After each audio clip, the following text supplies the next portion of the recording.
A good action shooter is only as good as the weapon sandbox it lets players use. A serviceable weapon is fine, but a great weapon? Oh, a great weapon is iconic. There's the Smart Pistol in Titanfall, the silenced PP7 in GoldenEye, or the Silver Ghost of Resident Evil 4.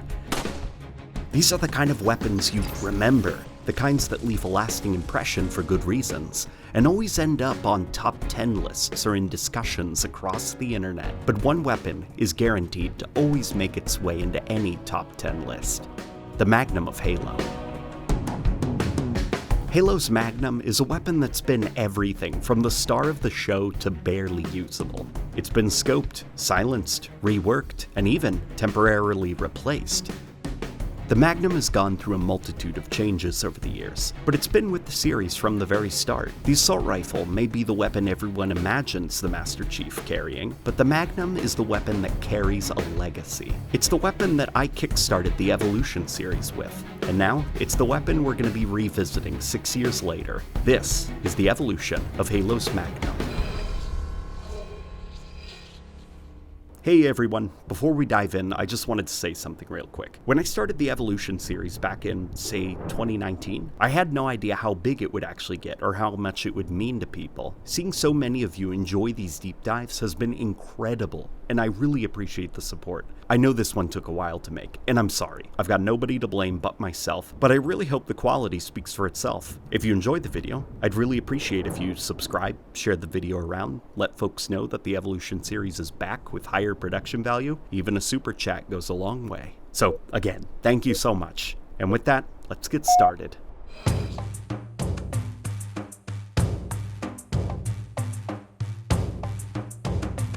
The road that led to Halo 1 was famously a bumpy one, with the developers at Bungie going through many iterations before finally landing on the first-person shooter concept for the game. Halo 1 pitted the forces of humanity against the evil Covenant Empire, a religious alien army hell-bent on controlling the ancient ringworld of Halo and using its mysterious power to destroy the human race.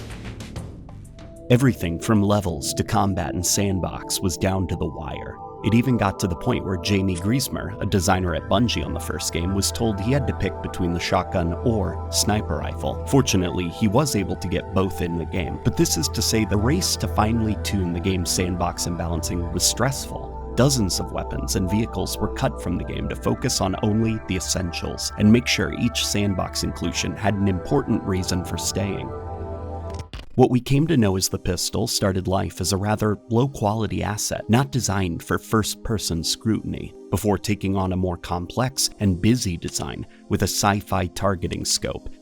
You can even see this design for the pistol in some concept art, such as this one focusing on the Flood. This Space Luger design is quite tactical and kind of low-key feeling, which fit the early idea of the UNSC fighting a guerrilla war against the Covenant. But as the game became more action-focused, Bungie shifted gears, returning to those bulky, chunky, early pistol ideas. They added some more polygons, higher quality textures, and what shipped with the final game was an instant legend, the M6D of Halo Combat Evolved.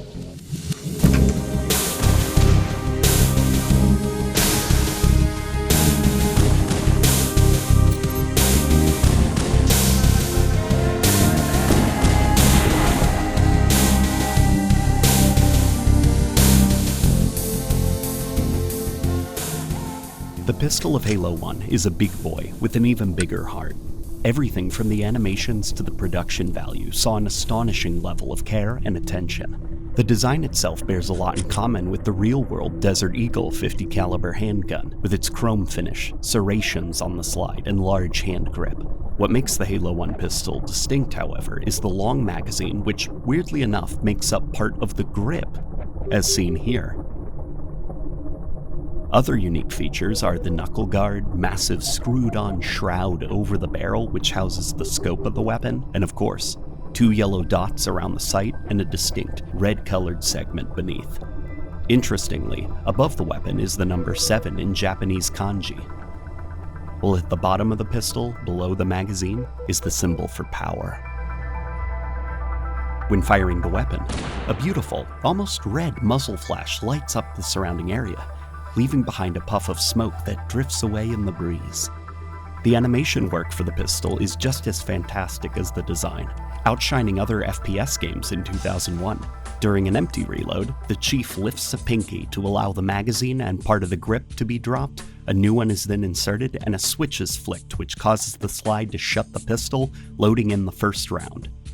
On non-empty reloads, the magazine is simply dropped with a new one inserted in one smooth, easy-to-follow animation. The reason I bring up that there's two animations for this is because at the time, it wasn't common to see a game account for two different reloads depending on how full a gun's magazine is. But you know, I saved the best animation for last. When meleeing an enemy, the Master Chief grips the barrel, smacks it down on whoever is in front before flipping the weapon, catching it expertly, ready to fire. Beautiful. The race to finally tune the game's sandbox and balancing was stressful, but thankfully, everything began to fall into place in the final months leading up to launch. Except for one thing. Jason Jones recalled that in the final stretch of the game's development, when the code and content of the game was more or less locked in as everyone was busy polishing, he felt that the pistol wasn't quite where it needed to be. So he wrote a last-minute patch that is run each time a player loads into a level, buffing the accuracy of the pistol. This resulted in the pistol we're all quite familiar with being unusually powerful. The high damage combined with the long-range scope, 12-round magazine count, and accuracy made it what many in the game industry call a keystone weapon, which is a pillar that a lot of modern games have moved away from. The idea is this: each weapon in a game sandbox is designed to fill a specific role. The assault rifle is an automatic weapon with a fast fire rate and high magazine count. It's sloppy, messy, and able to blanket a small area in sustained damage, which can then be followed up on with its uniquely fast melee speed. The weapon is kept in check by its close-range nature. The sniper rifle dominates at long range with a scope that lets the player zoom in and kill enemy players or enemy elites in 1 or 2 headshots.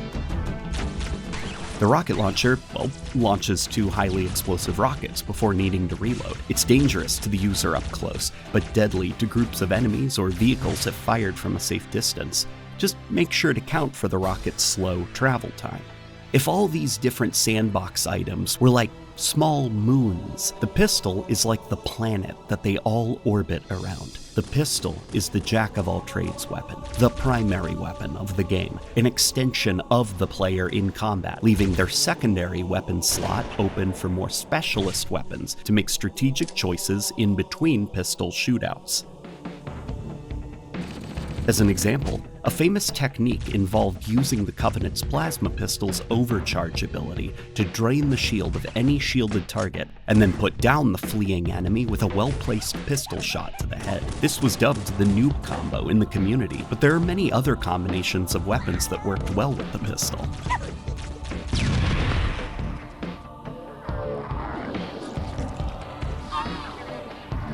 When fighting off the Flood, it's often not advisable to just use the pistol due to the infection form's sheer numbers, the combat form's manic body movements, and ability to get back up if not properly killed. If you're a good shot, however, you can use the pistol to secure a clean kill on the parasites that are buried in each of the combat form's chests, while using something in your back pocket like an assault rifle, needler, or shotgun with lots of spread to control the large crowd of infection forms giving chase. In the world of competitive Halo, the pistol is a legendary weapon. The very slow fire rate but high damage that leads to a 1, 2, 3, or if you mess up, 1, 2, 3, 4 shot cadence gave the pistol a predictable firing pattern in combat. Is it overpowered? Some still debate that to this day. But the powerful nature of the pistol is why it ended up working as a competitive weapon, and why Halo Combat Evolved's multiplayer came together so well. It's easy to see why the sound of its gunfire activated that competitive instinct in many gamers in 2001. Halo Combat Evolved Split Screen went on to become a competitive game, with the community hosting their own tournaments, improving their skills, and taking the console shooter market by surprise, kickstarting a competitive scene that's still going to this day. And it began here with a dash of chrome, a booming sound, and some stylish animations.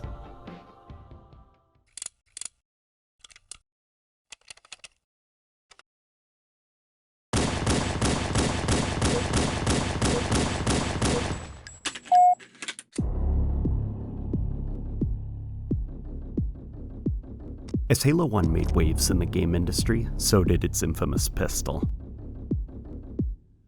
But for some, the fact that the main weapon of a game with all manner of rifles was a handgun felt a bit silly, and it wasn't just felt in the gaming community, it was a vibe that was even picked up at Bungie.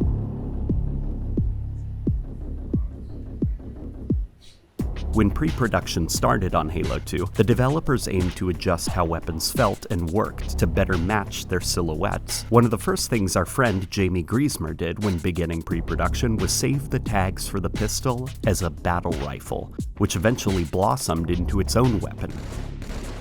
The pistol was thus given the task of finding a new identity for itself, one with a bit less of a spotlight. What Bungie ended up settling on was something familiar, yet entirely new. The M6D Magnum.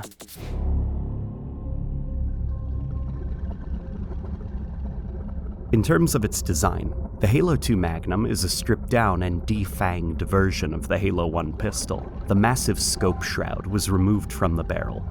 The physical length of the magazine was shrunk so that it could fit more cleanly into the grip, and the safety switch was moved up onto the slide of the weapon. The Magnum is darker and less reflective in coloration, and the trademark colored sights were changed from yellow to green. This shift was part of Bungie's effort to give Halo 2's weaponry a more modern military aesthetic, and make the Magnum itself look like less of a shiny toy. Though Bungie did make sure to leave a cheeky little Easter egg on the weapon. Located above the gun is Korean for the number 7.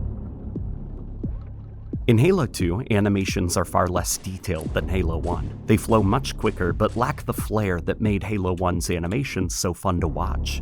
The reload animation is a faithful recreation of Halo 1's non-empty reload for the pistol, but the empty reload with the slide switch was completely omitted from Halo 2's Magnum, much to my sadness, and the melee animation was just a basic series of bops and hits, a bit stiff and honestly not that exciting. The tweaks to design and animation style lead to a weapon that is obviously connected to the prior pistol, but with a more compact, less aggressive design and game feel to fit its new role in combat. Speaking of which, take cover! In terms of balancing, the Magnum's range and power were reduced. It can still kill unshielded enemies with one headshot, but landing those shots is much harder because of its weaker accuracy. In the single-player campaign, the Magnum doesn't play as big of a role, especially on harder difficulties where other weapons are frankly more important. However, Halo 2's Magnum has a trick up its sleeve. The new dual-wield system did provide unique ways to use the Magnum. When finding other compact weapons, players can mix and match which hand holds which weapon, and dual-wielding allowed for a lot of player expression. If you wanted, one hand could hold a trusty plasma pistol, which excelled at draining shields when overcharged, and the Magnum, in the other hand, could land the killing headshot. Think of it like Noob Combo evolved. For those who prefer style over substance, dual-wielding Magnums is a genuinely good time. There's something just undeniably cool about taking on hordes of aliens with a pistol in each hand. In levels with the Flood, a pistol in one hand could be used to take down Flood creatures, while a plasma rifle in the other hand could be used against the Forerunner Sentinels. Due to the pistol's anemic spare ammo supply, poor accuracy beyond close range, and low damage, moments of greatness are unfortunately short-lived. It's simply too easy to burn through the spare ammo supply of only 4 reloads. As a result, in the campaign, the Magnum just doesn't quite stick the landing. In multiplayer, the Magnum's legacy is a bit different. When the game launched, it took 9 shots to kill a fully shielded player. By itself, the Magnum wasn't that great. But when players dual-wielded 2 Magnums, things got wild. Despite Bungie's best efforts, the Halo 2 Magnum would not go down without a fight. The fire rate allowed players to spray bullets and take down enemies effectively at close range. This dual-wielding problem became such an issue that Bungie had to step in. They released a patch that made the Magnum weaker, requiring 13 shots to kill instead of 9. They also reduced its dual-wield accuracy, and the combination of these 2 nerfs was enough to finally put down the Halo 2 Magnum for good. On its own, it's just not a viable weapon. In fact, for owners of the limited collector's edition of Halo 2, they got an exclusive version of the game manual written from the perspective of the Arbiter. Even he refers to the pistol in its section as laughably weak, which is a bit much, even if it isn't exactly wrong. Without dual wielding, the Magnum's just a weak link in the sandbox. And it's a big change from the all-powerful pistol of Halo 1, and some, well, okay, a lot of fans were disappointed by this. But others enjoyed the new mechanics and found the dual-wielding system pretty damn exciting. The Magnum was a great pick when mixing and matching weapons via dual-wield, and in a way, it's sort of the unsung hero of the dual-wield system in Halo 2. Over the years, fans have come to look back on the Halo 2 Magnum with a bit more kindness. It's definitely not as strong or versatile as the original, but it remains a fun weapon to use in the right situations, even if it's a bit confused in regards to where it belongs in the combat loop. Still, there's something undeniably cool about dual-wielding Magnums and unloading on Covenant enemies, and combining the Magnum with the plasma pistol or plasma rifle as a consistent winning strategy in multiplayer, if used by skilled players. The Halo 2 Magnum might not be the legend of its predecessor, but it's still a memorable part of the game. Its style simply can't be defeated.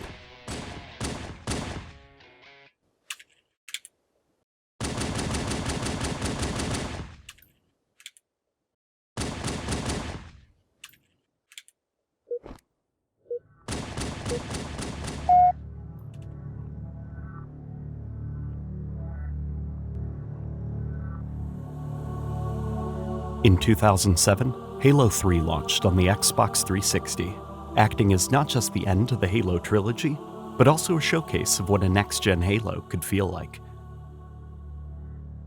The new hardware was a game-changer, with the increased horsepower of Microsoft's flagship console and a development cycle that, while still rocky, was at least smoother than Halo 2's. Bungie was able to give this sequel the polish and attention to detail that Halo's finale deserved. The improvements were everywhere. Environments were more detailed than ever. Material rendering was a huge step up from Halo 2. A natural HDR and light bloom system bathed every sunrise, explosion, and battlefield in a warm, lifelike glow.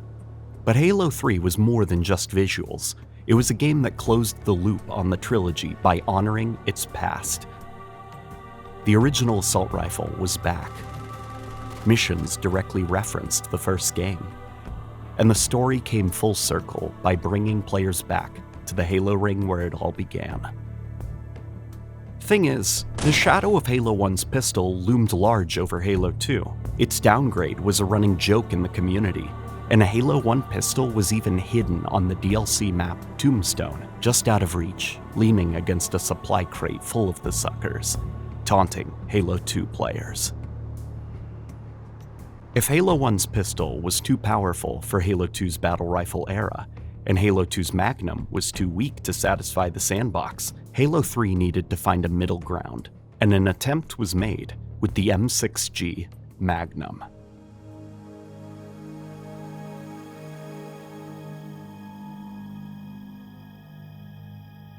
The M6D Magnum is visually a love letter to the Halo 1 pistol. The silvery chrome finish returned with wear and tear to give the legendary sidearm history, and the bottom part of the pistol grip is no longer part of the magazine itself. Instead, the magazine simply slides into the bottom like a traditional handgun. Ilgop, Korean for 7, returned from Halo 2, stamped on the bottom and top of the M6D. Unfortunately though, someone at Bungie messed up. Ilgop is flipped on the weapon. It should look like this. Shame.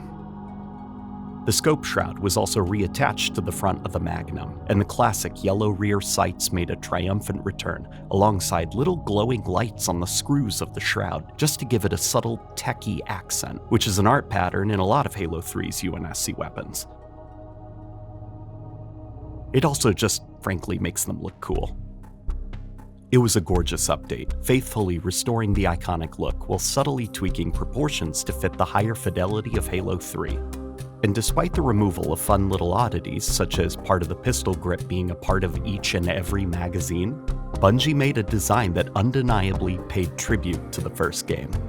The animations were also improved from Halo 2, with smoother flow in the reloads, melee attacks, and switching, but it was still missing an empty reload animation, and the classic pistol flip was, again, nowhere to be seen. Still, in first person and third person, it looked and felt powerful, using the same firing sound from Combat Evolved all those years ago. It seemed like a return to form. Mechanically, though, that's where things sort of fall apart. As I mentioned before, Bungie tried compromising between the Keystone Pistol of Halo 1 and the Pea Shooter of Halo 2. At first glance, the pitch was solid. Ammo capacity was reduced from 12 to 8 rounds, but the damage was increased significantly. The scope, despite being physically attached to the gun, remained unusable, keeping it as a hip-fire-only sidearm with dual-wield functionality, a slow but powerful jackhammer in theory, used for close to medium range. So what was the problem? The spread.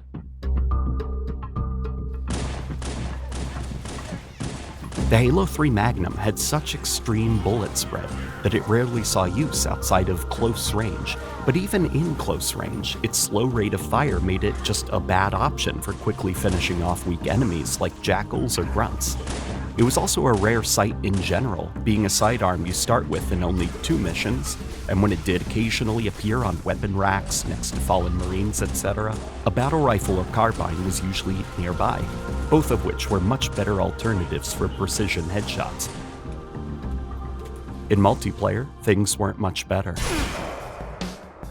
The higher damage made it okay in the hands of skilled players who can develop something of a sixth sense for where the random bullet deviation might go. But Halo 3's netcode sometimes just didn't register your shots. The result? A weapon that was less about being a good sidearm and more about how well a player could overcome its flaws. Using a Magnum was playing Halo 3 multiplayer on hard mode. Is it useless? No. But is it something that contributes to the sandbox in a meaningful way? I'd say, also no. If I can draw a comparison to another fairly mediocre weapon in Halo 3, the Brute Spiker isn't much to write home about when wielded by you, the player. In both campaign, and especially multiplayer, it's not great, but where it sort of justifies its place is how it functions as a weapon for brutes to fire at you. With elites stepping aside as enemies, the brutes needed a weapon similar to the elite plasma rifle that fit their spiky, angry aesthetic. The Spiker may not get you back-to-back multi-kills, but as a weapon for the brutes to shoot at you, it does its job. I feel like the M6G never found that kind of snuggly spot in the sandbox for itself. It doesn't contribute anything meaningful to the game, and it's generally ignored as a result. The Halo 2 Magnum meant well in spite of its issues, but the Halo 3 Magnum felt like a real misstep. But thankfully, Bungie wasn't giving up on it quite yet. In Halo 3's sister game, Halo 3 ODST, the Magnum was reborn.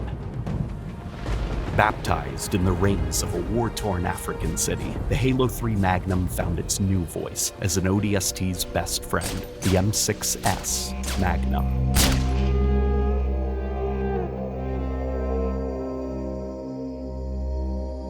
The M6S was still based on the Halo 3 Magnum model, but with some key differences.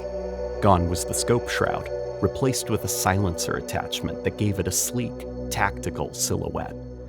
A small targeting laser with a flashlight was mounted underneath the barrel, with Ilgo stamped on the side. Still flipped for some reason. The gun's color scheme was tweaked to resemble the darker Halo 2 Magnum with its glowing green lights, fitting due to ODST taking place during the events of Halo 2, and of course some techie red lights were put on the weapon to give it some color. Unlike Halo 3, the Magnum in ODST was a player's best friend. For the Master Chiefless title, Bungie made a pretty bold choice, cutting the battle rifle entirely, making this silenced Magnum the UNSC's primary precision weapon for the game. This time with a 12-round magazine, fast fire rate, and pinpoint accuracy, plus a scope that had quite a bit of range to it. This thing was a headshot machine. Its body and shield damage weren't great, but that just wasn't the point. Smart players used it to take out vulnerable Covenant like grunts, jackals, while using the assault rifle, silenced SMG, or whatever to take down the shields of armored enemies like brutes, opening them up for a welcome to Earth gift basket from the silenced Magnum. Despite the silencer, the Magnum wasn't actually silent in-game. Similar to suppressed weapons in real life, the silencer on the M6S simply muffles the weapon. It's still loud enough to alert nearby enemies, but from a long distance, the Covenant will never know what hit them.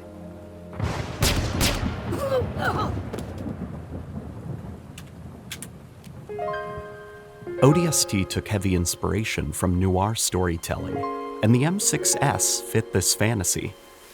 You're a lone soldier, navigating rain-soaked streets, piecing together a mystery. What happened to your squad? And who's the stranger helping from the other end of the city's security cameras? It was an atmospheric, detective-like experience, and no noir story is complete without the Private Eye's revolver at the ready. That's what the M6S contributed to this noir Halo story. It was your detective's revolver, never letting you down as you cracked the case and escaped the doomed city.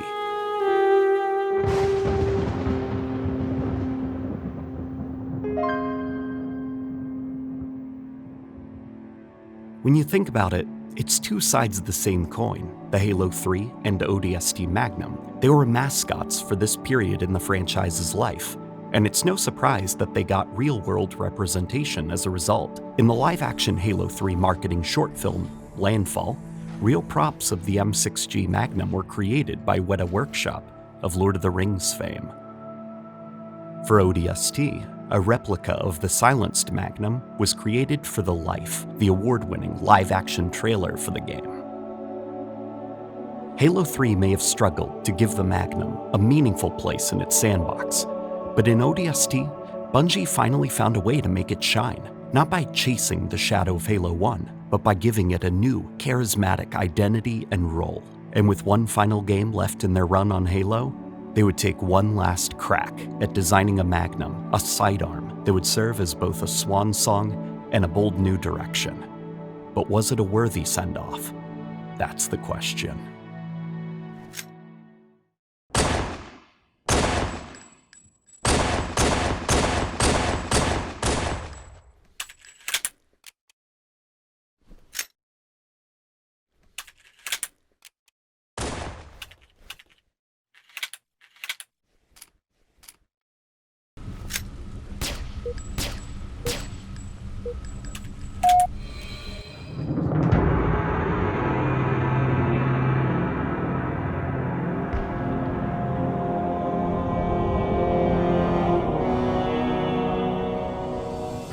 With one more game left in their run on Halo, Bungie chose not to look forward, but instead to look back.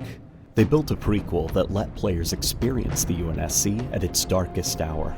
A story set before the Master Chief, before the Halo rings, before humanity had any hope of defeating the Covenant. Armed with an upgraded engine and nearly a decade of iteration, Bungie delivered one of the most polished shooters of 2010 and a proper farewell to the community they'd been building since the early 2000s.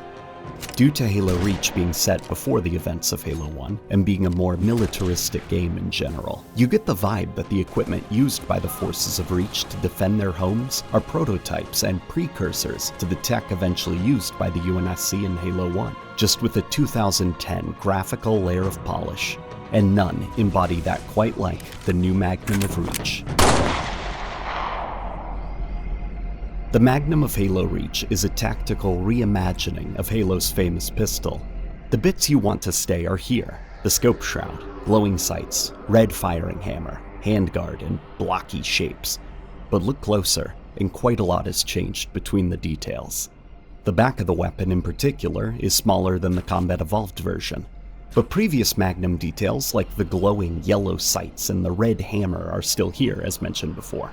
Their inclusion helps the new elements like the tighter rear geometry and slightly slanted surface feel like a natural extension of what came before. The magazine still sticks out from the bottom of the grip, but the shape of the magazine cap has been tweaked to better match the new curve of the grip. According to Isaac Hannaford, the artist who made the concept art for the Reach Magnum, the goal was to update the original pistol by balancing its shape and proportions, while just layering in some visual detail to make it seem more functional. The grip, as an example, was influenced by the iconic M1911 handgun. That blocky spirit is still there, something the Magnum has always been known for, but Reach goes to great lengths to preserve the blockiness and make it look good in high definition. It's not a sleek or overly streamlined handgun, and it's not supposed to be. That classic, low-poly, chunky profile is part of what gives the Halo Magnum its identity. All these new details were then capped off with a gray finish, red tech lights, as well as a new, really nice-looking yellow stripe going down the side to give the weapon some color. A satisfying combination of tweaks and modifications that come together really well to recontextualize the Magnum as an important piece of military hardware. As for the animations, they all have the same satisfying weight as the rest of Reach's sandbox. You've got two different reload animations, one for empty and another one for non-empty reloads, and of course the firing animations are snappy and aggressive. It's all nice, but the crown jewel of the Reach Magnum's animations is a cool reimagining of the iconic Halo 1 pistol flip.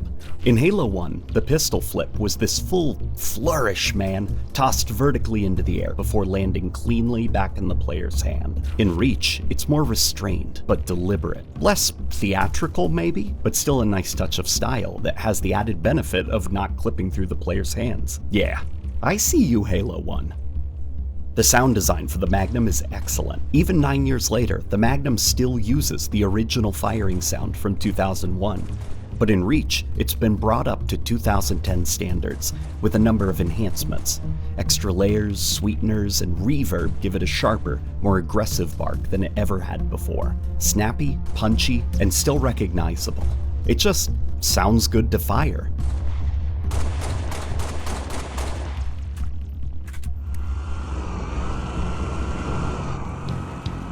During gameplay, the Magnum of Reach feels like that sweet spot Bungie had been trying to find over the past few games. Halo 2 and Halo 3's Magnums were far too unremarkable for the sandbox, and ODST was balanced exclusively around fighting the Covenant with no multiplayer considerations. In Reach, the Magnum is the ultimate sidearm pistol. It's quick, responsive, and just strong enough to be worth using without ever stepping on the toes of the DMR, the de facto ranged keystone weapon of the game. It kills enemy players in 5 shots, can headshot any unshielded Covenant creature with ease, and can be reloaded pretty quickly. But this was kept in check by the Halo 3 style 8-round magazine and a fairly aggressive bullet spread system that made your shots less accurate the faster you spammed the trigger. If you want those shots to land, be patient and deliberate. It's not a keystone weapon this time, but it's reliable, and in the right hands, it can clean up targets fast. It felt like here, in Reach, Bungie figured out what a Halo pistol should be. If it can't be the centerpiece of the sandbox like in Halo 1, it can be a smart, dependable fallback. It gives you hope, but not safety. It gives you reach when you're in a fight, but not complete control of those fights. And it complemented the sandbox beautifully. As an example, in game modes like Infection, that sort of balancing matters even more than normal. In Infection, survivors spawned with a shotgun and a Magnum, and the Magnum gave them limited range options for picking off incoming zombies without letting those survivors get too comfortable. A weapon like the DMR would have broken the mode in the survivor's favor, but the Magnum struck just the right chord. It let you hold your ground, but just barely. The Reach Magnum marked the end of the road for Bungie's take on the pistol. Fast, reliable, and just enough power to keep you dangerous. Aesthetically, it held on to everything that made the original Magnum iconic, but filtered it through a grittier, more grounded lens. It wasn't just a solid sidearm. It was a Magnum that earned its stripe. A year after Bungie's departure from the series, Halo's new custodian, 343 Industries, released a variety of modes that had tweaks to how certain systems within the game worked. As an example, in title update variants of Reach's modes, bullet spread was reduced across a variety of weapons, with the DMR and Magnum benefiting the most. The Magnum saw a whopping 85% reduction to its bullet spread when spam firing, making it a proper monster. What's more fascinating, though, is that on the 10th anniversary of Halo 1's release, 343 Industries partnered with Saber Interactive to bring a Halo 1 inspired map pack to Reach, recreating iconic Halo 1 play spaces in high fidelity, but with new ways to play them in all-new Anniversary mode. In Reach's Anniversary mode, the Magnum was recalibrated to feel mechanically closer to the Combat Evolved pistol, fully automatic, far more accurate, 3-shot kill, but with 8 rounds per reload. And with that, Reach's Magnum had come full circle, setting the stage for the return of the pistol that started it all. But was it a faithful return?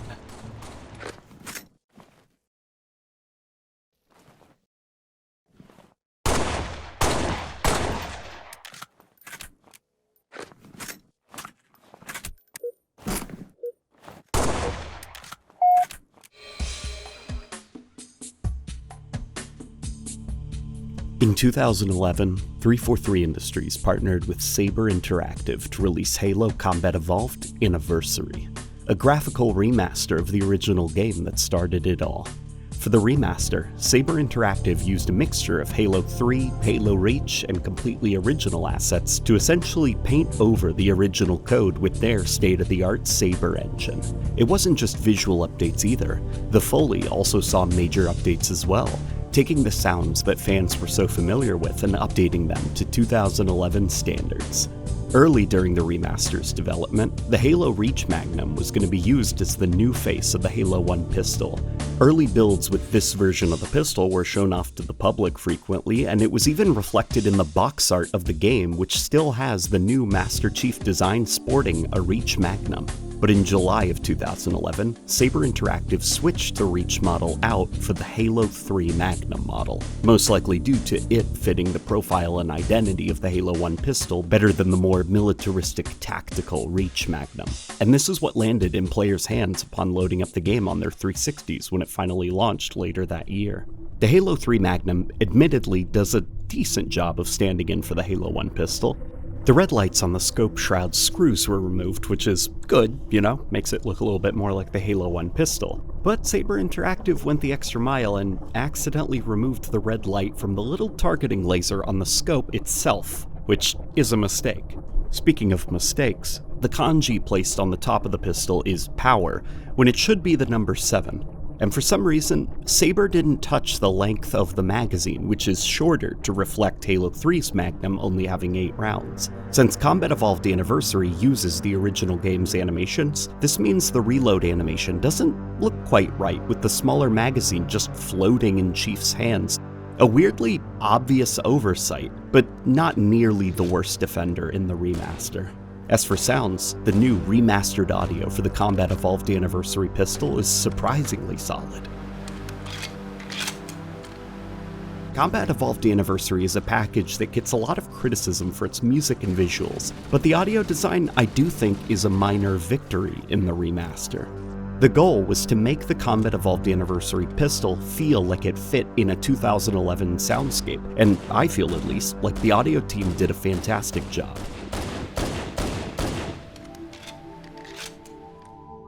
The pistol of Combat Evolved Anniversary is fine.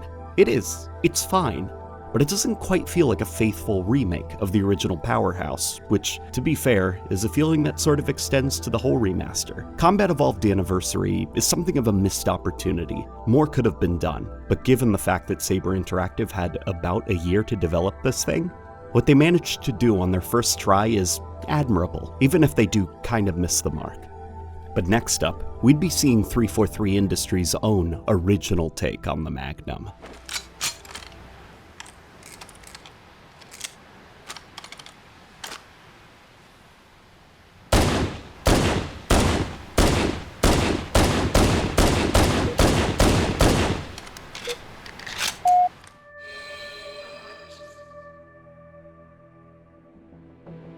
By 2012, the Halo series had entered a new period. Bungie stepped away from the series to pursue new adventures, and 343 Industries, an internal team built to carry the franchise forward, was preparing to release its first full title, Halo 4. But Halo 4 wasn't just the next Halo game. It was the first game in what 343 Industries called the Reclaimer Saga, a reimagining of the universe, the tone, and the characters, more inspired by the fiction of Halo. Where Bungie's Halo had been defined by bold silhouettes, anime-like exaggeration, and strong visual shorthand, 343's world leaned into high-density detail, and a kind of Hollywood sci-fi realism that was quite popular in the industry at that time. With Kenneth Scott leading the art direction, 343 hoped to craft a vision for Halo that reinvigorated the franchise and appealed to a wider audience.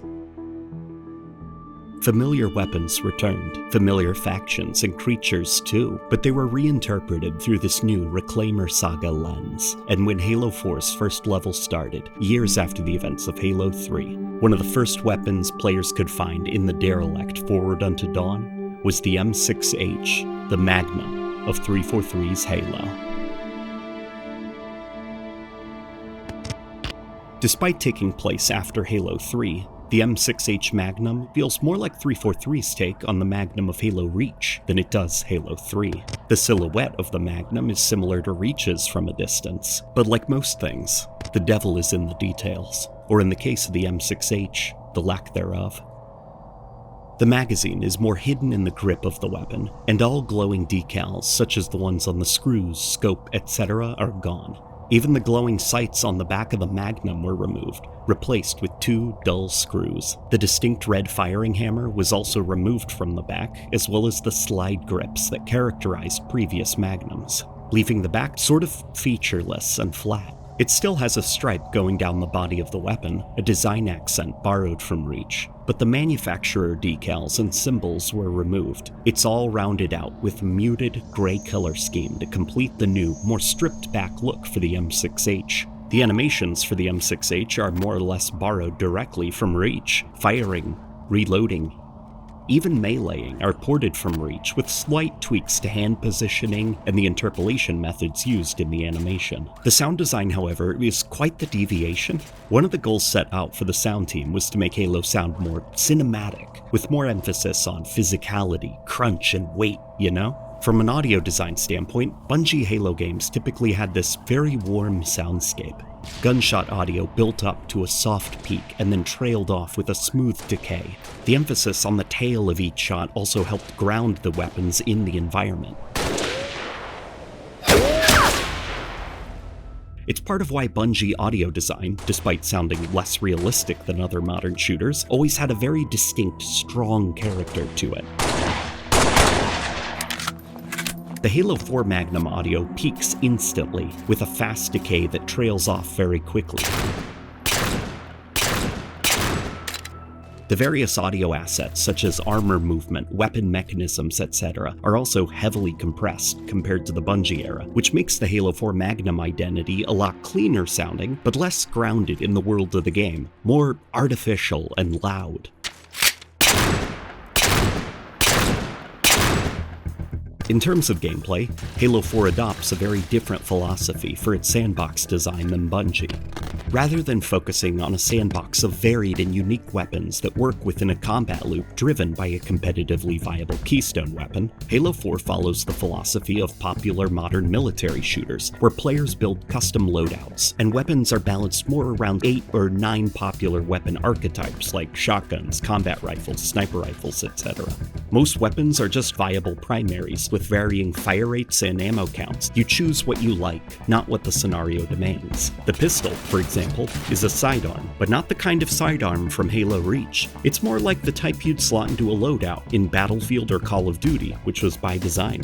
In the campaign, it's decent for dealing with grunts, even jackals, but once you find any number of combat rifles, the BR, DMR, carbine, or light rifle, the Magnum becomes the easiest weapon to drop. As for multiplayer, things are a bit more straightforward.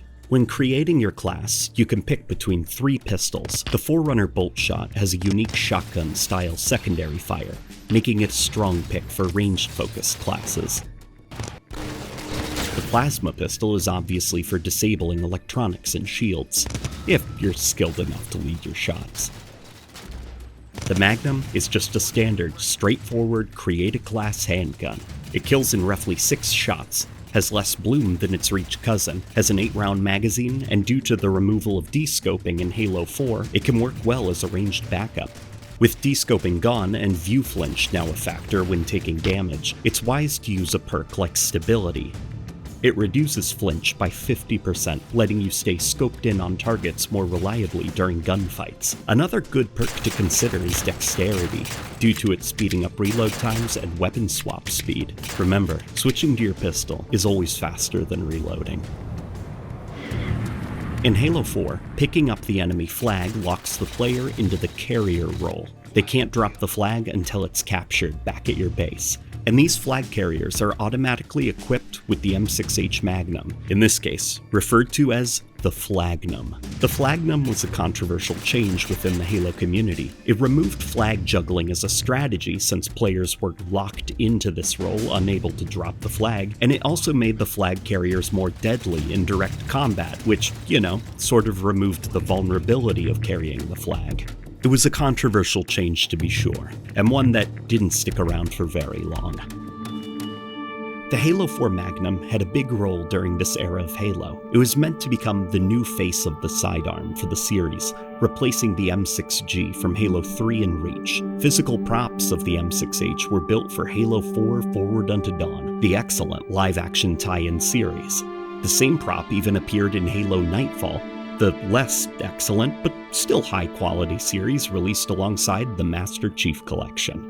343 Industries clearly saw the M6H as a pillar of their new identity for Halo. It was the main weapon for the character Sarah Palmer. It appeared prominently on the box art of certain Halo games and comics, but in-game, I never felt like the M6H quite earned that legacy. I feel conflicted about the Halo 4 Magnum. In terms of its design, it feels like a lot of the personal identity of the Magnum as a character was scrubbed away. The removal of the red firing hammer and the slide grips already erode some of that design charm, but taking away the glowing sights too, it just feels wrong. The view model of Halo 4's Magnum looks empty, like something's missing. Sort of like scraping the icing off of a cupcake, having a mainline Halo game without the monk chant. Oh. Okay, I kid. But beyond just the aesthetic things I'm not too fond of, I also feel like the direction taken with the sandbox means the Magnum feels less special and more throwaway in Halo 4 than normal. Even the worst of Halo's Magnums were tied to interesting mechanics like dual wielding, which meant even if they sucked, there was still a unique heartbeat in there. But within the new modern shooter sandbox philosophy established by Halo 4, the Magnum serves its role as the standard handgun well, even if it leaves a bit to be desired from the personality front. But how do you feel about it?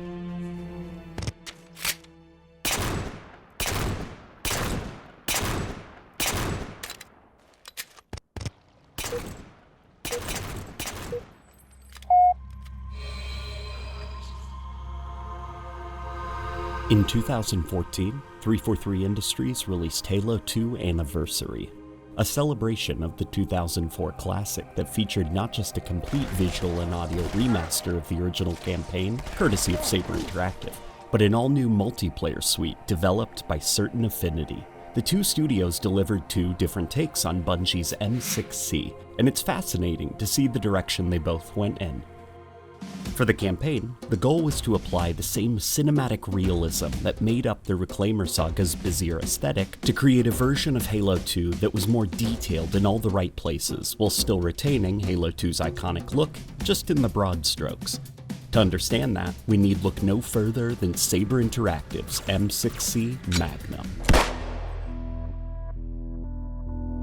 The Anniversary M6C is an interesting blend of old and new.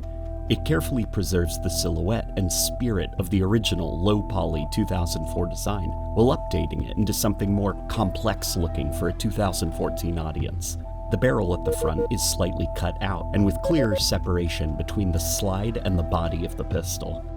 The grip is also notably different. Gone is the simple, stippled, bubbled texture of the original. In its place is a more segmented, busier design that gives the grip a broken-up, heavy panel look. Glowing red decals on the body of the weapon help give it a sci-fi techie look, and plenty of wear and tear give it this sense of history and use. The biggest change, though, is to the back of the weapon. The green iron sights and red firing hammer are preserved, but the overall shape of the back of the pistol has been rounded out with softer curves replacing the iconic blockiness of that original design. And to be honest, I'm not sure if I'm the biggest fan of it. I appreciate that they understood the glowing sights and red something on the back were important details to keep for the Halo Magnum, but the rounding out of the back edges to that familiar view model just are a bit too much. Also, the absence of the Korean 7 etched into the top of the handgun is a disappointing omission. As for the audio, the remastered M6C uses newly designed audio assets, making the pistol feel more cinematic and powerful. While I personally prefer the familiar, warm crunch of Bungie's Magnum sound, the new audio for the Magnum is consistent with the rest of the production. The campaign Magnum looks and feels powerful to use. I don't think I could ever say I prefer the Anniversary Campaign Magnum over Bungie's original, but I respect the balancing act Saber and 343 pulled off here. They walked a careful line, preserving the spirit of the M6C while presenting it in a more cinematic, modern package. Multiplayer, however, is quite a bit different. Developed in just over 7 months, Halo 2 Anniversary's multiplayer gave players a Magnum that felt much more committed to preserving the original 2004 spirit. Rather than reinterpreting, certain affinity focused on enhancing the original design. The grip saw some added padding, but retained the signature, bubbly, stippling texture look. The Korean 7 made its return to the top of the Magnum. The back of the weapon was brought back to its iconic blocky silhouette, complete with glowing green sights and the familiar red firing hammer, though, like the campaign, it almost looks like a button, especially with the new red glow added to it. A new detail I quite like is the slide grips on the Magnum are now depicted as an attachment that wraps around the back of the weapon, almost like a nice warm hug. It looks great. It's a fantastic update that respects the design of the original M6C, but adds extra detail to enhance the look rather than just changing the detail already there. But one issue I have isn't with the model itself, it's actually the way the model is rendered in-game. Running in the Halo 4 engine, Halo 2 Anniversary Multiplayer actually uses a custom PBR material setup that, in theory, should allow for deeper, more fleshed out materials. In practice, the Magnum's texture is so deep black that it clashes with the game's overexposed lighting system. It makes the Magnum always too dark, or the metallic bits so bright that they appear like they're pure white. Animation-wise, the multiplayer Magnum borrows directly from Halo 4's Magnum, which means, yes, the M6C finally has its long-missing pistol flip, a decade-old mistake from Bungie, finally corrected. As a weapon, this version of the M6C is not great on its own, but like in Halo 2, it finds its spark when dual-wielding. In fact, thanks to Halo 4's engine being more generous with its hit detection and bullet magnetism than the original Halo 2, it's a lot better than the original Halo 2 Magnum. Pair it with a plasma pistol, and you've got a combo that absolutely shreds in multiplayer. For infection game types, a variant called the Survivor Magnum is used that has all the same characteristics, just with less spare ammo. I wouldn't ever go out of my way to use the M6C in Halo 2 Anniversary's multiplayer, but honestly, it's far from the worst choice you can make. So while Halo 2 Anniversary gave players two very different interpretations of the Magnum, a new era was just over the horizon. An era that would remind some of where the Magnum began.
Following the release of Halo 4, there was an unusual drop-off in player count for a Halo game, especially one as anticipated as the sequel to Halo 3. New audiences just weren't hooked on 343's first outing in the way the studio had probably hoped for, and legacy Halo fans simply went back to Reach and Halo 3. Still, 343 was determined to find a way to draw in a new audience, but perhaps a new approach was needed. A more refined way to blend the needs of a Twitch shooter audience with the needs of the Halo audience, and that blend came in the form of Halo 5 Guardians. Inspired by the first flight scene from Iron Man, 343 Industries radically redesigned the way Halo plays around a new set of gameplay systems, Spartan abilities. The goal was to make the players feel less like an armored tank fighting and moving alongside fellow soldiers, and more like a fighter jet, thrusting, boosting, and scaling an environment faster than anyone could keep up. Following a beta test of the game prior to launch, it was clear that 343's second crack at courting a new audience had stronger legs than Halo 4. There was something here, even if it wasn't going to satisfy everyone, but refinement was needed to bring the vision together. Despite removing loadouts and returning to even starts, 343 kept the more simplistic, less complex sandbox style of Halo 4. It meant that the sandbox still had the issue of every gun just sort of exists to be easy to pick up and run around with. And if there was to be a competitive core, a competitive keystone weapon was needed to direct the ebb and flow of combat. And in a pre-release blog, former 343 multiplayer designer Quinn Del Hoyo stated that they found that keystone weapon, a gun to give shape to the game's 4v4 combat loop, the M6H2, the Magnum of Halo 5.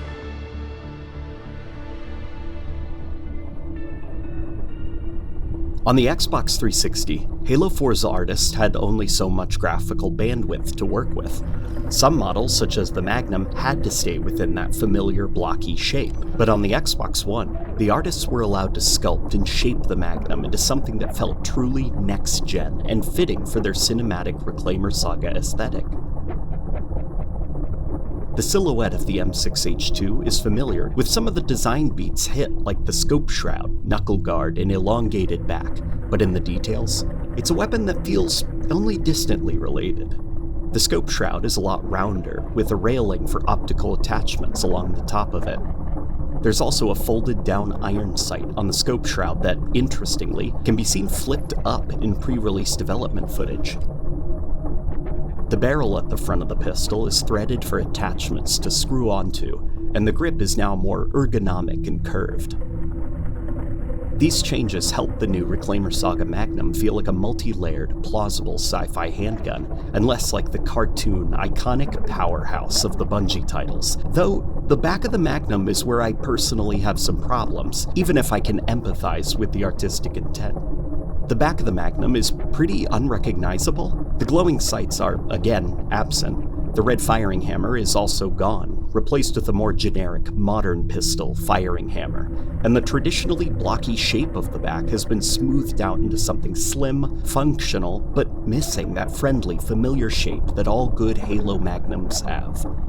The aesthetic goal of the Reclaimer Saga was to have models, designs, and creatures, and optimize them to truly pop in close-ups, cutscenes, on high-definition displays, and what have you. And I think a majority of this Magnum achieves that goal, but I do think where this model falls short of the mark, like the Halo 4 design before it, was just not understanding that the glowing sights, red firing hammer, and sort of blocky back were a core part of the Magnum's visual identity, something even Saber Interactive picked up on with their Halo 2 Anniversary Magnum redesign. Still, it's a great-looking handgun, with a lot of personality and spirit, even if it falls sort of short of making for a truly great Halo Magnum design, in my mind at least. As far as animations go, the quality is a huge step up. By 2015, animation interpolation and blending had become quite advanced, and Halo 5 was a high point in that regard. Now, weapons such as the Needler, sniper rifle, shotgun, assault rifle, etc. opted to stick with the same animation style established by prior Bungie Halo games, sometimes updating them with a little bit more polish, but keeping it very similar. Halo 5's Magnum, on the other hand, discards the reach animation set entirely, creating a new set of animations that focus on precision, speed, and an almost operator-like level of care. The animations of the M6H2 lack the flair and style of the reach animation set, but they make up for it in just how expertly performed each animation is. Unfortunately though, the pistol flip is once again gone. What's wrong with that animation? Why can't it catch a break? Due to the inclusion of aiming down the sights, the scope shroud is not actually usable. Instead, the player simply aims down the sights of the Magnum and uses a holographic pop-up on their HUD to line up the shots. Sound design is largely improved over Halo 4, sounding far more organic and easier on the ears. The Halo 5 Magnum is layered with satisfying clicks, springs, and plastics on metal clacks. The gunshot itself, due to all the layers, takes on a distinct pew sound when firing, which is quite unique sounding in the Halo 5 audio spectrum. A cool little detail in the sound design is that as the magazine reaches zero, a subtle but noticeable mechanical click begins rising in the audio mixing, an audible way to signal to players that it might be time to reload soon.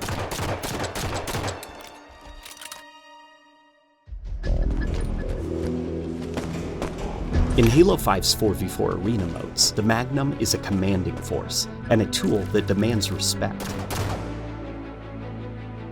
The M6H2's 12-round magazine and slow fire rate provides a predictable firing pattern that acts as a sort of metronome in a competitive Halo 5 gunfight, giving players a beat to thrust, dodge, throw grenades, and countershoot to.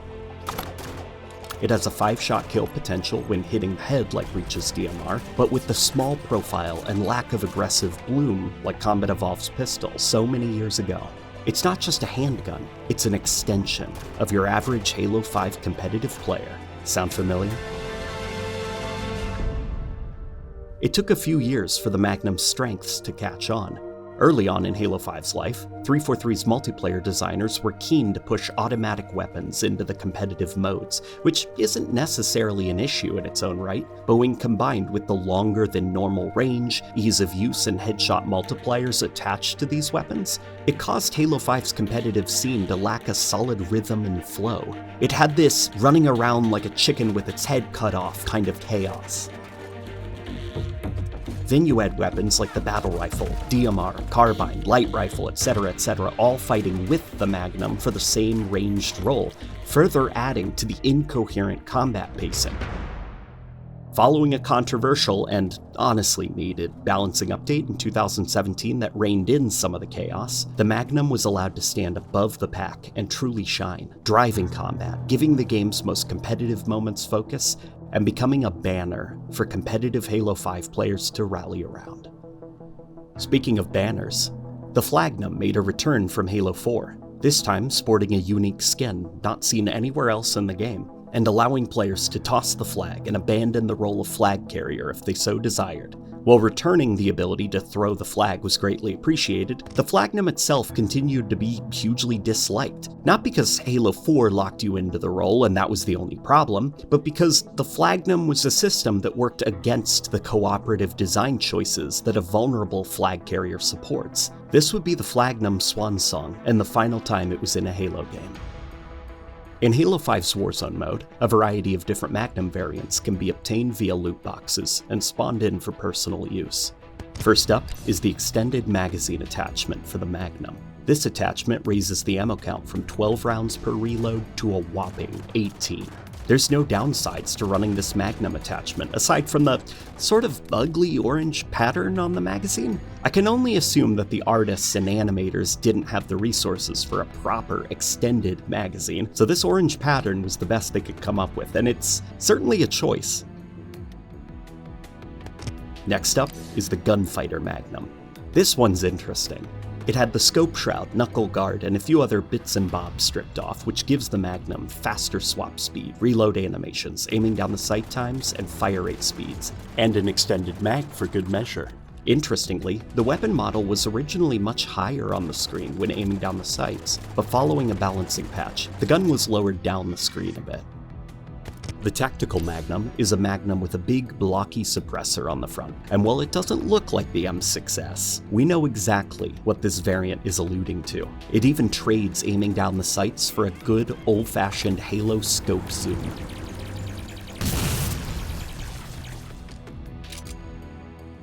And when firing the weapon, due to the suppressor, the player is kept off enemy radars. The next variant is the Whispered Truth, a nickel-plated gunfighter Magnum with an extended magazine, suppressor, and 3-round burst fire rate. It also gives players using it a speed boost, which all comes together to make users of this weapon pretty scary if they know how to aim true and make those bursts land. It can even be seen in the campaign, being fiddled with by Buck in a cutscene. And on the side of the weapon is the Latin phrase, Semper Vigilans, always vigilant. Nice. Before we talk about the final Magnum variant, I want to talk about its super interesting beta incarnation. During the Halo 5 beta period in 2014, the Magnum had a really fast fire rate and a more organic animation style.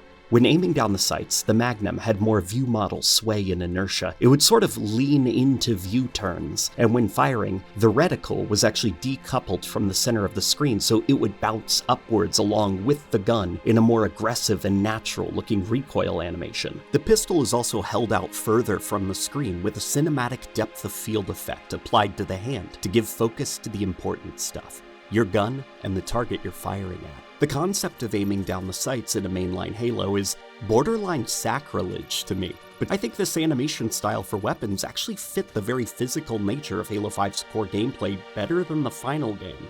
Maybe it's just me, maybe I'm crazy, but making view models looser, more slippery and bouncy on the screen seems like it fit their desires of making you feel physically like a Spartan. It's as if you're really firing these guns and trying to control the recoil yourself.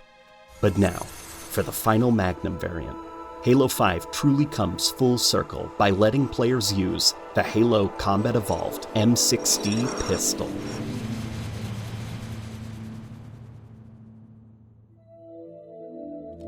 Recreated for Halo 5, the M6D Pistol is the triumphant return of an old friend. It kills players in just 3 shots, has 12 rounds per reload, and, of course, has the iconic pistol flip. Though I do have to mention, the animations for it aren't that great in my opinion. They're sort of stiff and they seem almost rushed. I mean, what is that switch doing? You see that too, right? You can see that the intent was to recapture the spirit of the original game's animations, but the end result in Halo 5 I think just falls short. They're too fast, they're too mechanical, and they just don't embody that same cool confidence. But still, the fact the Halo 1 pistol is even usable in Halo 5 is really cool. When the rec weapons were eventually allowed for use in Forge mode, 343 Industries occasionally rotated into matchmaking a throwback playlist, where players ran around recreations of Halo 1 maps, using the M6D as their primary weapon. In a world where legacy throwback weapons like these are just sold as cosmetics, the M6D being an actual, mechanical sandbox addition to Halo 5 that brings a slice of Bungie Halo design into the game is really cool. Now, let me point something out that's going to ruin the M6D in Halo 5 forever, if you're someone who is overly obsessed with details like I am. Somehow during production, the Halo 5 team accidentally referenced the world model of Halo Combat Evolved's pistol when recreating it for Halo 5. The result? Halo 5's M6D in first person technically looks worse than the Bungie original in first person. They also used the wrong sounds for it. Halo 5's M6D pistol uses the anniversary sounds rather than the original sounds. To be honest though, I'm gonna let this one slide because the anniversary sounds are quite good. Halo 5 was a controversial game when it launched, and honestly, for good reason. Its gameplay and art direction drifted further from the series' roots than any mainline Halo before it. Still, Halo's DNA was still in there. It wasn't the Halo we grew up with, but it was an attempt to extend an olive branch to a new audience that resonated with this game more strongly than Halo 4. The M6H2 Magnum is kind of a perfect symbol for that. Not a one-to-one recreation of the classic Magnum, but a modernized keystone weapon built to serve the same role, even if the feel had changed. And for a new generation of players, it worked. Today, many look back on Halo 5 with the same kind of nostalgia that us Bungie veterans reserve for Combat Evolved, Halo 2, or Halo 3. It was their introduction to the series, and the M6H2 is what they think of when they think of competitive Halo. Funny how that works.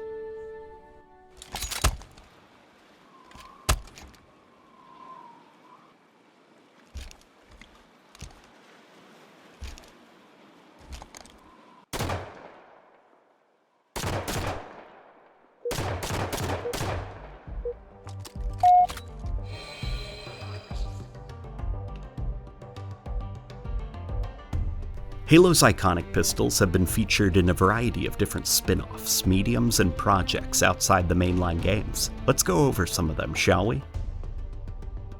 The Halo 2 Magnum became something of a default pistol for the Halo Wars sub-series, featuring prominently in both games.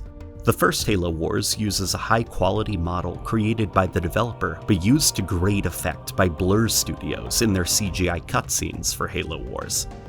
The sequel, Halo Wars 2, went on to use the Halo 2 Anniversary model in its cutscenes.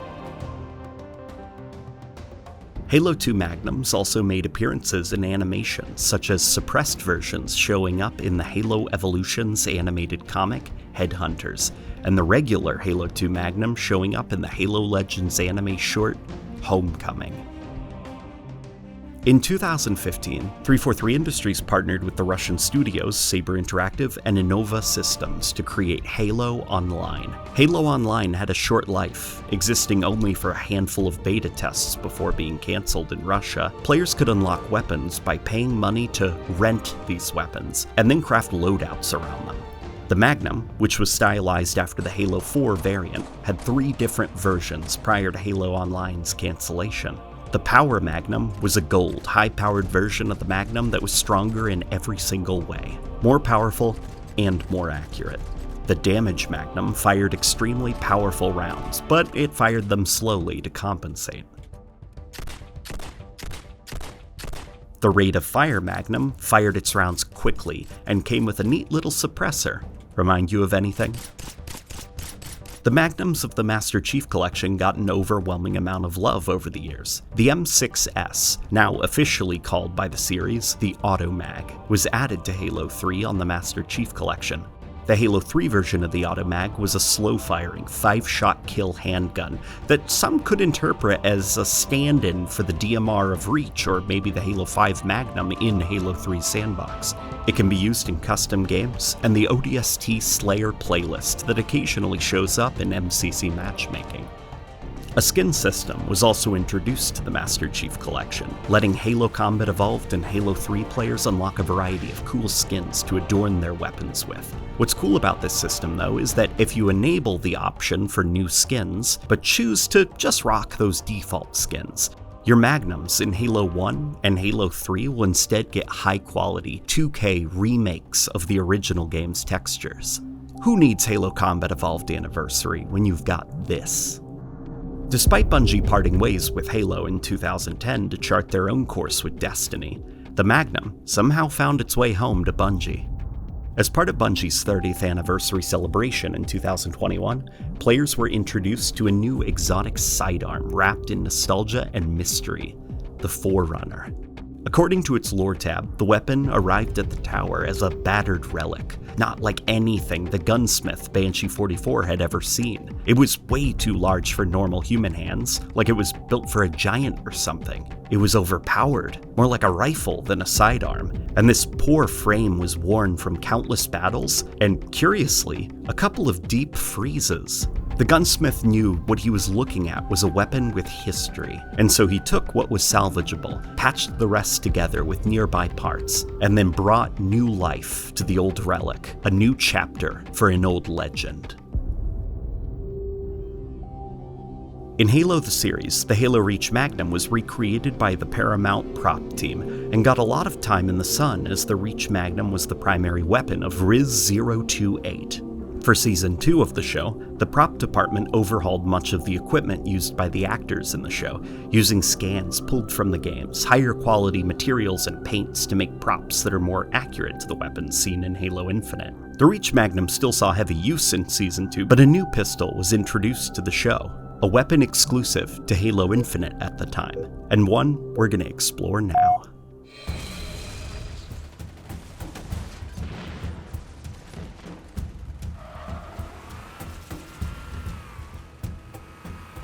In 2021, Halo Infinite launched as the latest mainline entry in the Halo series, marking a fresh start for Halo after years of experimentation and a lot of feedback from players.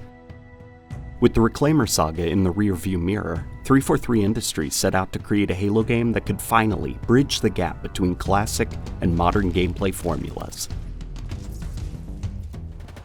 One challenge with long-running franchises like Halo is that veterans who know the series like the back of their hand can unintentionally create this steep learning curve for newcomers.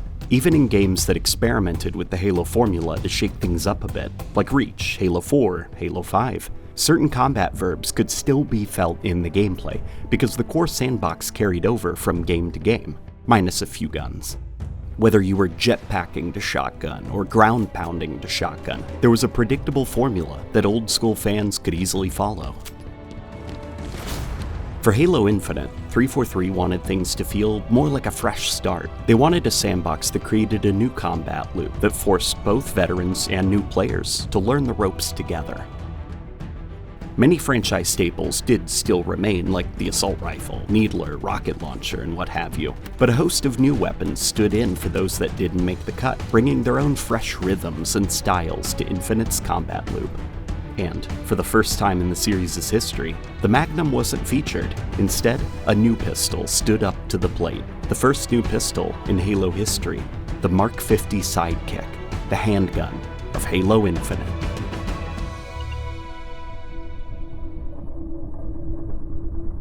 The Sidekick is aesthetically quite different from the Magnum, but that's by design. It's a completely new weapon with its own look and backstory within the Halo universe. Mizraya Armory, the in-universe manufacturer of the Magnum, is the reason why, despite different eras, art styles, and interpretations, Halo Magnums always had a familiar silhouette to them. The Sidekick, though, that comes courtesy of Emerson Tactical Systems, a rival manufacturer known for extremely shady technology, and the Sidekick is their first weapon in a Halo game. It's easily the most modern military-looking UNSC handgun in the series so far, almost resembling a real-world USP-45, but it still manages to carry just enough unique quirks to give it that hard-to-articulate Halo-y flavor. At the front of the pistol is a tactical underbarrel attachment that's sort of like the one on the silenced Magnum. Its blocky shape creates this flattened, geometric front profile for the Sidekick. The grip is far rounder and more ergonomic than any M6 Magnum, and has a little thumb groove for operators who prefer using the thumbs-forward grip style. Around the back, the Sidekick has some visual DNA with the Magnum. A familiar, blocky rear silhouette, glowing iron sights, and a short slide that spans only a portion of the pistol's top frame. The body is also covered in subtle decals, switches, and stamps, giving the Sidekick a sense of industrial functionality and tactical, lived-in realism. The weapon is then finished in a muted olive green to separate it from the Magnum's grays and blacks, and the Emerson Tactical Systems name and logo are proudly stamped on the slide and grip, signaling its creators loud and clear. Interestingly, the Sidekick was almost a very different weapon. During development, it was envisioned as a much simpler-looking pistol, no underbarrel attachment, no glowing sights, and very few decals. Just a standard firearm. A little too standard. To be honest, it was pretty generic looking. It lacked the personality, that just intangible Halo-y essence that makes Halo weapons feel distinct and charismatic. Nobody was going to remember this silhouette in the arsenal of Halo, and the fans were vocal about not liking its design. Thankfully, during Halo Infinite's year-long delay, a small team of artists, modelers, and writers took the sidekick and gave it the glow-up it needed. The glowing sights, underbarrel attachment, and extra surface detail in the final sidekick helped transform it from a, frankly, Black Ops 6 hand-me-down into something that felt at home in the Halo universe, with a silhouette to call its own. As for the animations, the sidekicks are fast and flow smoothly into one another. They never rest on a unique or striking pose, which is a bit disappointing as far as Halo weapons go, but that's in service of the animation set's goals. The reload and handling animations move almost like water, like the Spartan's been trained to operate the sidekick blindfolded. The sounds are similarly sharp and fast.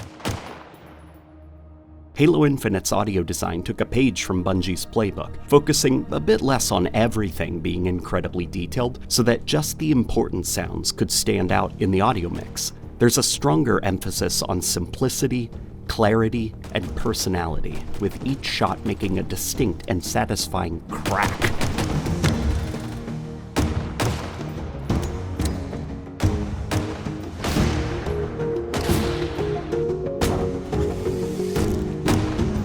During gameplay, the sidekick is exactly what it says on the tin. It's a companion piece. It has extremely limited use at medium range, even less use at long range, and only really ever truly shines in close range territory. What makes it great, however, is its uniquely fast handling, reload speed, fire rate, and magazine size of 12 rounds. Switching to your pistol is always faster than reloading, as the saying goes, and it's never been truer here.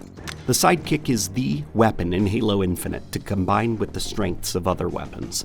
Use plasma to take down shields and then quickly swap to finish them off? Done and done. Assault rifle needs reloading and you're too far away for a melee?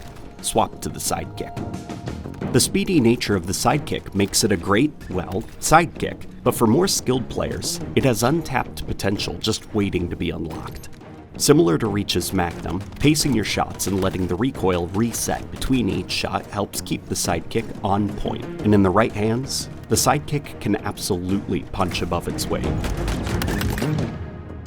It ended up receiving a fire rate nerf during Halo Infinite's life cycle because players began to realize just how effective it could be in close to medium range when handled properly. In Halo Infinite, the sidekick also has a special variant, the Striker sidekick. It adds 2 extra rounds to the magazine for a total of 14 shots before reloading, and has slightly increased damage output. It sports a distinct yellow and black color scheme which, while visually neat, does kinda feel like the bare minimum, especially when compared to the number of unique cosmetic models and full weapon kits that were created and sold in the game's item shop. Yes, due to Halo Infinite's free-to-play model, it's also the first Halo game where players can buy or earn entire model kits for their pistols, not just traditional weapon skins. These range from grounded, tactical modifications to the sidekick to full-blown overhauls, including a brute sidekick, a laser pistol sidekick, a 2 sticks and a rock sidekick, and, for those feeling nostalgic out there, the iconic silenced Magnum from ODST. I do have to mention though, it doesn't actually change the sounds. It still sounds like a sidekick. It's a damn fine selection of cosmetics for the sidekick, but I can't help but feel like it's a missed opportunity, you know? Seeing such interesting designs and concepts, like a brute modified sidekick or the ODST Magnum, locked behind just vanity microtransactions, rather than appearing in the game's combat loop as full sandbox editions, feels kinda like a waste of potential. But hey, that's the price of free-to-play, I guess. All in all, the sidekick does a solid job of feeling like exactly what it is, a companion piece. Something to reach for in a pinch, not a weapon that commands the spotlight. It lacks the charisma of Halo's Magnums, but maybe that's because it was never trying to be the new Magnum in the first place. At the start of the campaign, this little sidekick is the only weapon a frightened Pelican pilot can offer the Master Chief when their lives are on the line. A pistol loaded with a single bullet the pilot had been saving for himself, and yet, that single round becomes the cannon shot that sets the mission in motion, transforming a symbol of despair into a spark of hope. It feels sort of like an echo to Halo Combat Evolved, where Captain Keyes handed Chief an M6D Pistol to begin his fight aboard the Pillar of Autumn. Different guns and different eras, sure, but it's a similar story. A soldier, a sidearm, and a fight worth starting. And I find that interesting. The Sidekick is a new gun, with a new identity, design language, and legacy. Emerson Tactical Systems made their mark on the Halo universe, and now that it's here, one has to wonder where it might show up next. Maybe one day we'll see Mizraya's M6 and Emerson's Sidekick side by side, not replacing one another, but truly competing, to see which one's the best.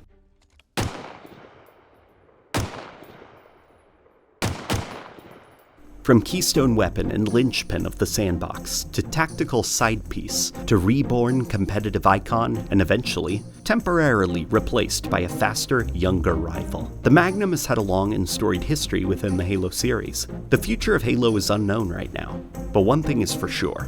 If a Halo game is coming, a pistol that generates debate, discussion, and controversy won't be far behind. It's why we love Halo Magnum, and I can't wait to see what form it takes next, whether it's an old friend in a new coat of paint or something else entirely.